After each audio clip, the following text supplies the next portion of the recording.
রাজশাহী নগরীর কাদিরগঞ্জে একটি কোচিং সেন্টারে অভিযান চালিয়ে ৩ জনকে আটক করেছে সেনাবাহিনী। শুক্রবার রাত ১:৩০ থেকে দুপুর ৩:৩০ পর্যন্ত অভিযানে অস্ত্র, বোমা তৈরির সরঞ্জাম, জিপিএস সহ বিপুল সামরিক সরঞ্জাম উদ্ধার করা হয়।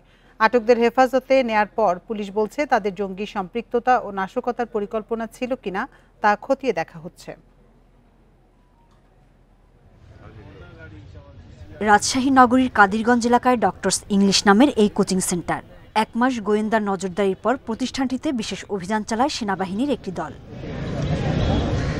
প্রায় ১৪ ঘন্টার অভিযানে আটক করা হয় সাবেক মেয়র AHM খায়রুজ্জামান লিটনের চাচাতো ভাই মুস্তাসিরুল আলম আনিন্দ এবং তার ২ সহযোগী মোহাম্মদ রবিন ও মোহাম্মদ ফয়সাল।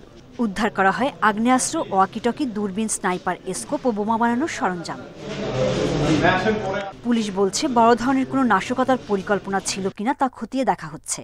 আমরা মামলা প্রেক্ষিতে তাদেরকে জিজ্ঞাসাবাদ করব, তারা কি উদ্দেশ্যে এগুলা সংগ্রহ করছে, বিশেষ করে অস্ত্র এবং বিস্ফোরক উপাদানগুলা।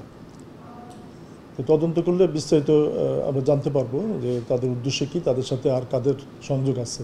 আটক আনিন্দ রাজধানীর গুলশানে হোলি আর্টিজান হামলা এবং রাজশাহী বিশ্ববিদ্যালয়ের ইংরেজি বিভাগের শিক্ষক রেজাউল করিম সিদ্দিকী হত্যায় জড়িত অভিযোগে গ্রেপ্তার ছিলেন। তার বিরুদ্ধে জঙ্গি সম্পৃক্ততা খতিয়ে দেখছে পুলিশ।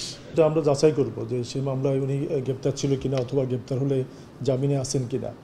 আমরা সেগুলো যাচাই বাছাই করে যদি সে মামলা থাকে ওই মামলার সাথে তার সংশ্লিষ্ট আমরা যাচাই করে ব্যবস্থা নিব। অস্ত্র উদ্ধারে এমন অভিযান চলবে বলে জানিয়েছে আইনশৃঙ্খলা বাহিনী।